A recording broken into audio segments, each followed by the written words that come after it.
wonder why growth is so uncomfortable? It's not weakness, it's biology.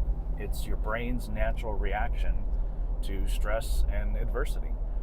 Your brain's number one job is to keep you safe and alive.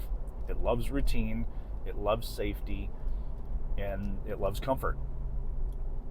When you have the high anxiety moments, you have the big emotion moments, that is your brain signaling to you that something is uncomfortable, something's weird, something is dangerous. Even when it's not dangerous, it's still triggering that really strong response. It's your brain's job. And so you go to the gym and you work your muscles, your lungs and your heart, and you feel strain, and then you experience growth. That is more tangible. You can see it happening, you can feel it happening, but it's that unconscious, that subconscious, the brain mechanisms that are not as tangible, and you can't always see the growth. And so a lot of times it's really even frustrating, because that's the type of stuff that happens over a long term, just like physical, but it's harder to conceptualize, it's harder to imagine what's actually happening, and it's easy to fall back. Whereas, if I go to the gym and I'm lifting weights, I can usually maintain that strength over a period of time. It takes a while for that to decrease, for me to lose that muscle mass, to lose the strength. But with things that are going on in your brain, it's easy to very quickly fall back on some of those biological mechanisms that might not be as helpful for you. The simple terms that most people use are the fight or flight response. That's what most people think about when we talk about the trigger response, the brain's immediate response to fear, discomfort, ambiguity, uncertainty, change, all those things that can feel like anxiety, feel like fear, feel like uncertainty is uncomfortable. You feel uncomfortable. Sometimes you can't even put it into words. Right? I'm trying to think of a vocabulary of words to explain what you might experience in those situations. And that is a natural reaction. It's not weakness. If you feel anxious, you're not weak. You are experiencing the body's natural reaction to something. The problem comes when A, you don't recognize what's happening, B, you don't understand what's happening, or even worse, you accept it as a reality, and in extreme situations, people own it. That's why it's very detrimental to say, I have anxiety versus I'm experiencing or feeling anxiety. You're owning something that doesn't belong to you, and it's not helpful. And I'm speaking at this from a performance psychology and a lot of details that maybe you don't want to go into. But I'm not a clinical psychologist, and there is clinical anxiety, and there are reasons why, genetic and chemical and all these reasons why someone would be diagnosed with anxiety. But even in the treatment of clinical anxiety, there is an attempt to disassociate, meaning to not own something, and that's sometimes the first step to overcoming that clinical anxiety. If you identify what you're feeling with this biological reality, it reduces the emphasis of you, meaning you begin to understand that you can control certain things, that it doesn't have to own you, that you can give up responsibility for certain parts. I feel anxious, okay? The anxious is the result. Your brain is telling yourself something.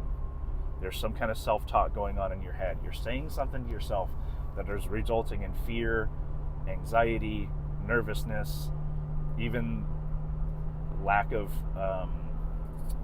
self-esteem or confidence. Those are all resulting from reactions that your brain is having to the circumstances. Think about driving in traffic. I'm driving in traffic right now. Some people don't like it. It bothers them. They get nervous. They get scared. Some people on the other side, people get really angry and aggressive. That used to be me.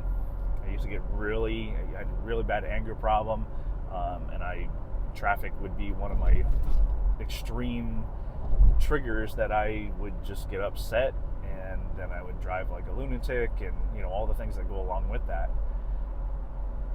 And it's my ability to recognize what's happening and then choose to do something about it that is going to result in a better outcome for me. I can't change the fact that there's a whole bunch of traffic and that on the interstate now we're coming to a stop. There's a bunch of traffic up here. Okay, got it. Like, that's the situation.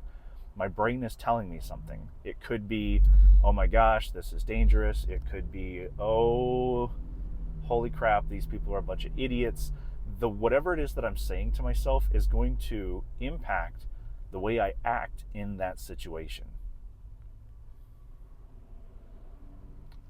So understanding what's happening and accepting the biological reality is going to be a major influencer on your ability to determine a better outcome. And of course, the outcome is, I'm referring 99% internal.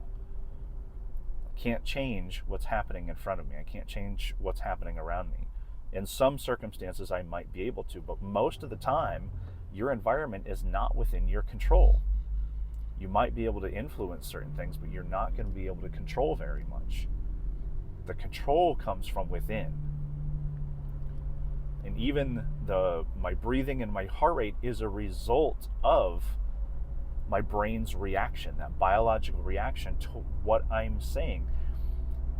And a lot of times we hear these phrases, people try to oversimplify, your perception is your reality. But that's actually the truth, and that really is the answer. As simple as it sounds, and as obnoxious as it sounds, the way you perceive your environment, the way you perceive your circumstances, and the way you perceive your ability to control certain things is going to determine your physical reaction. My heart rate, my muscle tension, my breathing is all a result of how I am reacting to my perception of my environment. So if I come into driving at 7 o'clock in the morning instead of 6 o'clock in the morning, and there's number one, that's the reality is I chose to leave home later than I usually do, almost an hour later than I usually do.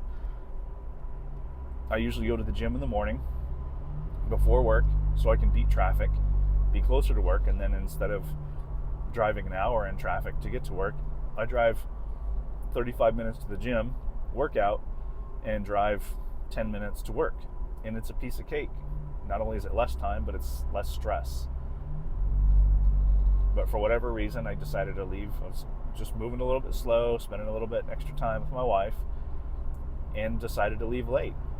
I have to take that responsibility. I can't suddenly come in and be upset that I'm driving in traffic when I'm the one that put myself here. I'm the one responsible for knowing that there's going to be traffic. And that's when people say your perception is your reality. That is my perception. My perception is that I could have left an hour earlier and I wouldn't be dealing with all this.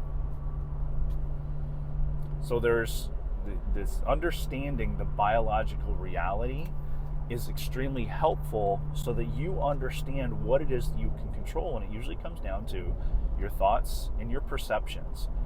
And there's sometimes when these things hit really, really fast. And you're like, well, no, my heart rate was up before I was thinking about it. No, there's things that are happening very quickly in your mind that you don't even understand, you don't comprehend.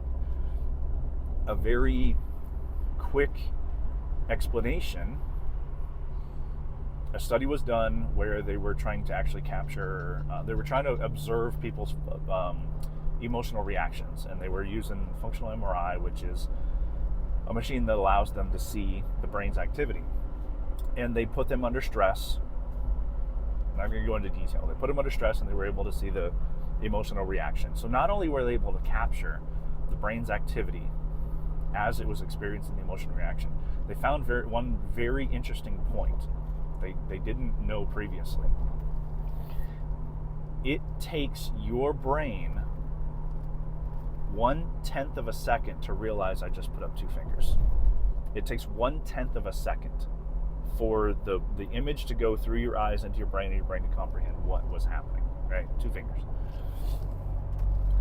When they put people up on these functional MRIs, what they recognized was the emotional trigger response. And I know people don't like that, but you're going to understand why that's an important phrase that you should pay attention to. The emotional trigger response can happen in as fast as 1/25 of a second. So 2.5 times faster than you recognize I put up 2 fingers. Your brain has the capability to respond with a fight or flight emotional trigger response. That is why emotional trigger is a very important phrase that you should not discount. It's not weakness, it is a biological reality. So and not only does it happen so fast, that trigger response requires glucose, which is sugar. Well, you're obviously not putting anything into your body, so it has to pull it from somewhere. Well, the part of your body responsible for the trigger response pulls it from the area of your brain responsible for logic and reason. So think about that. You have a very strong emotional trigger response. I feel angry. Well, what's happening? You're reducing your ability for logic and reason. And that's why some people will say things like, after the fact, after they've had a chance to cool down, wow, I was so angry, I couldn't even think straight. Because that's biologically what's happening. So understanding the biological reality is going to help you comprehend that not only is it's not a weakness, there's also accountability and responsibility there. This is happening. What are you going to do about it? So understanding the response is either to proactively adapt your perception and your thinking so that you can have a better response to your environment, or when you find yourself responding to something, whether it be an argument with someone at work or at home, you're getting frustrated or angry or fearful in traffic, or whatever it is the situation where you might feel something, before you realize that you're feeling it, then you respond to the situation by de-escalating yourself. How do you de-escalate yourself? All the simple things. Self-talk, progressive muscle relaxation, breathing techniques, meditation, mindfulness, all those things, all the physical and mental regulation techniques and skills that people are always talking about, that people want to discount. Oh, that's, I just need to learn breathing techniques and I'm going to be under control. No, but it's the first step. Because if you've already been triggered, you have to do something to de-escalate. So you got to remember, when you are emotionally triggered, whether it's fear, anxiety, anger, nervousness, whatever it is that you're feeling, you've already been triggered. And your ability for logic and reason has been diminished. And that accountability is going to help you realize that certain things are happening outside of your control, and there's certain things you can't control and certain things you can control. There's also certain things you can influence. You can't control them, but you can influence. You can't control, well, let's say you can't. It's hard to control your biological fear, fight or flight response. Right? That's a biological thing. The more you do it, the better you get at it. And I think that's where kind of the wordplay comes in. Can you control it or can you influence it? Well, the more you are able to influence your perspective, your mindset, and think effectively, proactively, the better you're going to get under stress to de-escalate when those things happen to you. So the biological reality is important to understand so that you can do something about it. Understand that things happen very fast,